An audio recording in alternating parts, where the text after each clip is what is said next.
BJP के राष्ट्रीय महासचिव तरुण चुग ने नारी शक्ति वंदन अधिनियम और पश्चिम बंगाल चुनाव को लेकर कांग्रेस और टीएमसी पर निशाना साधा है। उन्होंने कहा है ये कानून महिलाओं के सशक्तिकरण के लिए एक बड़ा कदम है। तरुण चुग ने आरोप लगाया कि कांग्रेस हमेशा महिलाओं को आगे बढ़ाने से रोका है और उनकी भागीदारी को कमजोर किया है। उन्होंने पश्चिम बंगाल की राजनीति पर भी बयान दिया है और कहा है कि वह बदलाव तय है। आइए सुनते हैं उन्होंने और क्या कुछ कहा।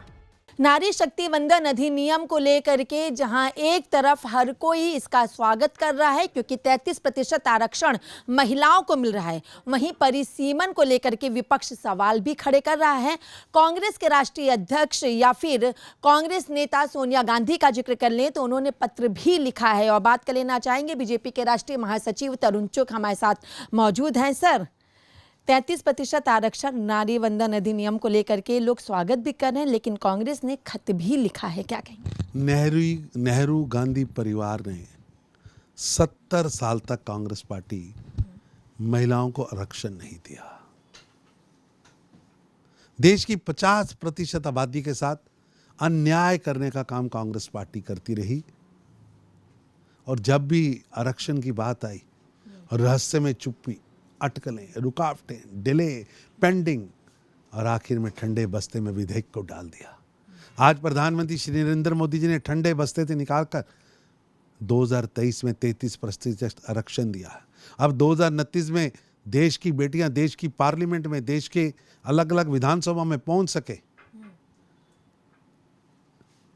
इसके लिए महिला आरक्षण देने की संकल्प मोदी जी ने लिया है। आज फिर कांग्रेस रुकावटें डाल रही है, अटकलें लगा रही है, सवाल खड़े कर रही है। ये कांग्रेस का दोहरा चरित्र है। देश जानना चाहता है कि आखिर किस दबाव में यूपीए की सरकार ने 2004 से 14 इस विधेयक को आगे नहीं बढ़ाया, रोक के रखा, पेंडिंग किया, डिले किया, रुकावटें पैदा की और ठंडे बस्ते में डाल दिया। क्या मजबूरी थी?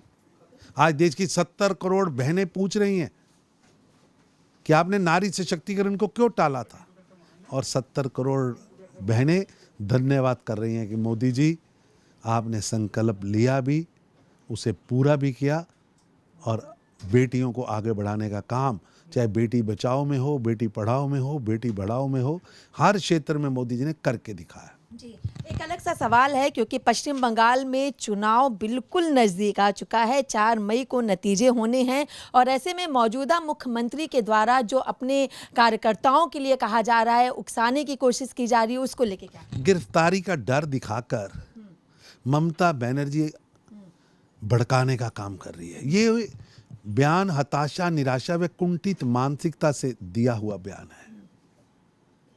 डर का माहौल पैदा करने की कोशिश की जा रही है। बंगाल की जनता ममता की निर्ममता वाली, जिहादी मानसिकता वाली सरकार से घृणा करती है, इसलिए 4 मई ममता दीदी गई। सर, जिस तरीके से पश्चिम बंगाल में चुनाव के दौरान भी गृह मंत्री अमित शाह ने कहा है कि यूनिफॉर्म सिविल कोड जो है उसको लागू किया जाएगा 6 महीने के अंतराल पे अगर हमारी सरकार बनती है। बिल्कुल, हम वचनबद्ध हैं। समान नागरिक संहिता इस समय देश की जरूरत है, हमारी कमिटमेंट है। घुसपैठिए डिटेक्ट होंगे, डिलीट होंगे और डिपोर्ट होंगे, ये हमारी वचनबद्धता। चलिए, बहुत बहुत शुक्रिया। हमने बात की बीजेपी के राष्ट्रीय महासचिव तरुण चुग से। तो जिस तरीके से नारी वंदन अधिनियम का स्वागत पूरा देश कर रहा है, लेकिन कांग्रेस रुकावट डाल रही है, ये बात इन्होंने भी स्पष्ट किया। और आने वाले दिनों में जब 4 मई को नतीजे आएंगे तो इनका कहना है 4 मई ममता दीदी गई। वीडियो जर्नलिस्ट हिमांशु सिंह के साथ में कंचन अरोड़ा, TV7 भारत, दिल्ली।